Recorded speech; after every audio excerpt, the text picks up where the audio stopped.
From my perspective, Britain is one of the greatest countries in the history of the world. You are the country of Shakespeare, the steam engine, and Adam Smith. You defeated Napoleon, you destroyed the slave trade, you stood up to Hitler. My country, America, became great as it is because of what we inherited from you, from Britain. When I hear the slogan, "Make America Great Again," I'm also hearing, quote, "Return America to its British roots." Great Britain has everything in the world to be proud of.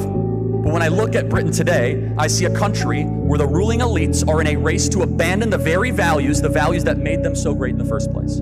I wish I could blame this all on labor, all on the left, but I can't. This country just had its 14th uninterrupted year of so-called conservative rule. And what did they conserve exactly? Well, they didn't conserve the ancient British rights to freedom of speech. In Britain today, 30 people a day are arrested for offensive posts on social media, according to The Telegraph. Praying silently within 600 feet of an abortion clinic can get you arrested in Scotland, as a 74-year-old woman named Rose just learned weeks ago. Members of Parliament scold British citizens for thinking they have the right to say that they do not have the right to say things that offend Muslims. 14 years of conservative rule didn't conserve British prosperity.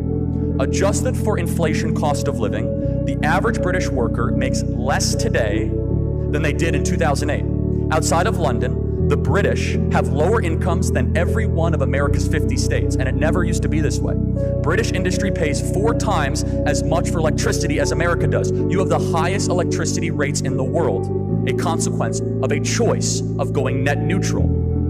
Nothing will kill a modern economy faster than high energy prices. And the country that invented the steam engine now has some of the highest energy prices on the planet. But above all, 14 years of conservative control didn't preserve the British nation. This country's conservatives thought it was their moral duty to allow anyone from the third world to move here. They didn't need to hold Western values. They didn't need to have useful skills. They could go on welfare immediately. Just last week, Keir Starmer announced he's changing the law to make sure immigrants who commit crimes are deported, because the conservatives never actually bothered passing that law themselves.